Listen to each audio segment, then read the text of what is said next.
Bonjour à tous, aujourd'hui on se retrouve pour une nouvelle vidéo. Donc cette vidéo rentre dans le cadre de notre TPE et elle répond à la deuxième sous-partie de notre grande partie, donc de l'impact social des youtubeurs sur la population. Et donc le petit b se nomme de nouveaux agents de socialisation. Donc pour commencer, nous allons définir le terme d'agent de socialisation. Donc les agents de socialisation, en fait, c'est un processus d'apprentissage des normes et des valeurs nécessaires à une bonne intégration dans la société et pris en charge par différentes instances. Et c'est ces instances-là qu'on nomme des agents de socialisation. Ça peut être la famille, ça peut être le groupe de pairs, ça peut être l'école, ça peut être après dans la socialisation secondaire, ça peut être la famille, mais plutôt la famille parents, plus la famille en tant que nous-mêmes en tant que parents, c'est-à-dire les enfants et le conjoint. Donc voilà, ça c'est différents agents de socialisation.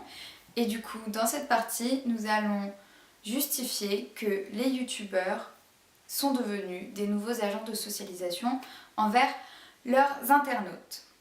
Donc, les youtubeurs permettent une socialisation par familiarisation. En effet, les jeunes internautes cherchent à imiter le comportement de leur youtubeur préféré afin d'intérioriser les mêmes normes et valeurs.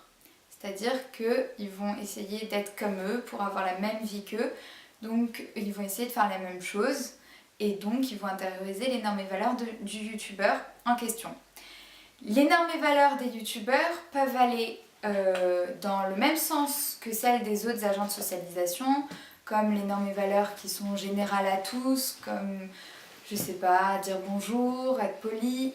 Les youtubeurs peuvent aussi transmettre ces valeurs-là, mais ils peuvent aussi transmettre des normes et valeurs qui vont aller en opposition avec ceux des agents de socialisation que nous connaissons tous, comme la famille, l'école, les groupes de pairs.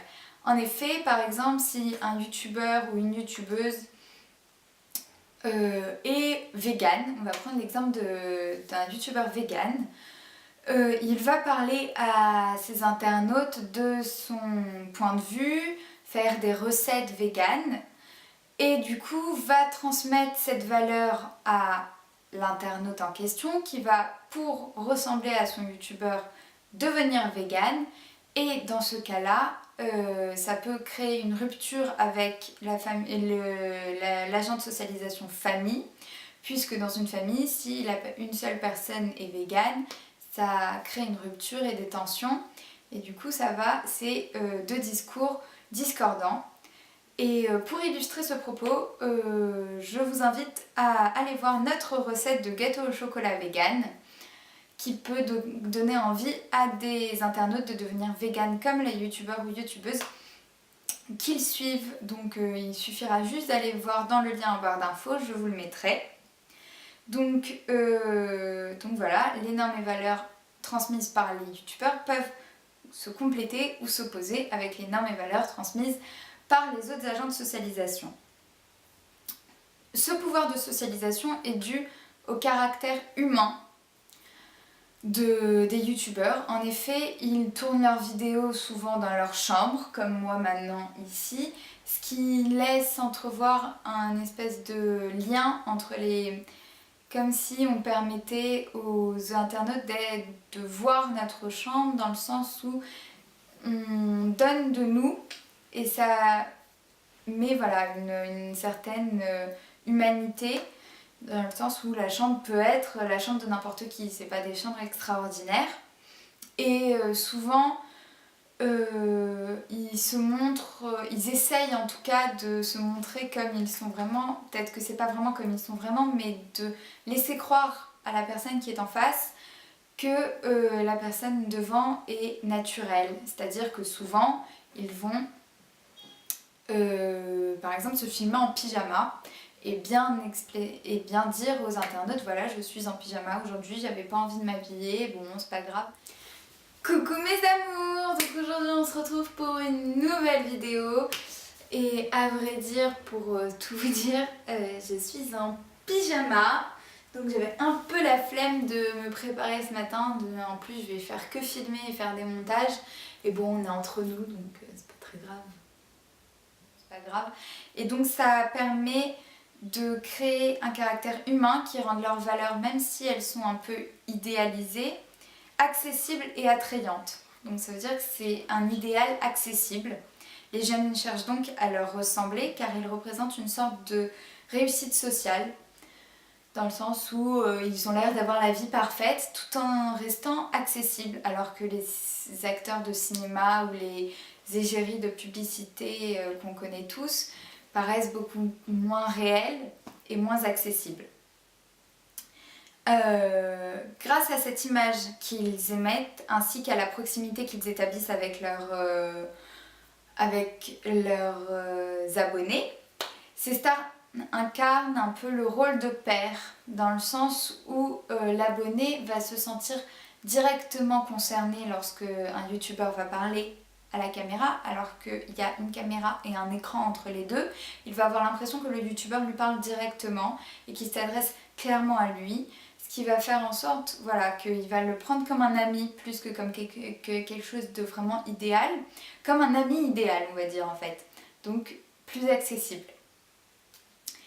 Cet essor, donc on dit que c'est des nouveaux agents de socialisation parce que jusqu'à maintenant leur notoriété n'était pas possible puisque tout cela a été permis par les progrès technologiques comme les ordinateurs, la 4G, la Wi-Fi, YouTube tout simplement. Avant l'apparition de YouTube ça aurait été impossible.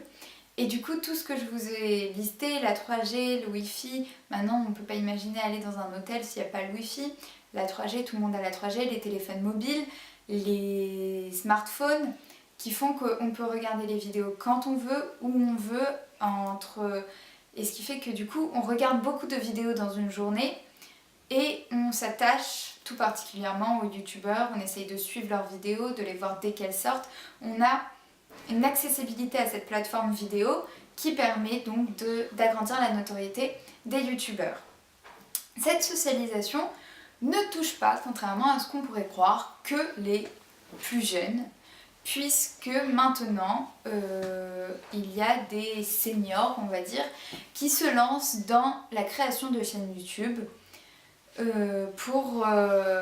destinées à des plus grands, donc à des personnes plus âgées, comme les plus de 60 ans, comment se maquiller à plus de 60 ans et tout ça.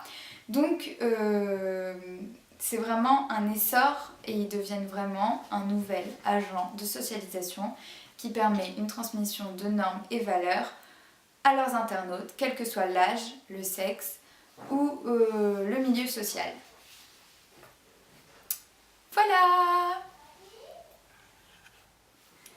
Bon j'espère que vous aurez aimé cette vidéo et je vous invite grandement à aller voir la suite, donc la vidéo qui reprendra notre troisième sous-partie, qui sera sûrement en barre d'infos ou sinon dans la playlist de la grande partie. J'espère que ça vous aura permis de comprendre l'idée que nous voulions faire passer. Et j'espère que vous pouvez laisser de gros pouces bleus et évidemment vous abonner à la chaîne.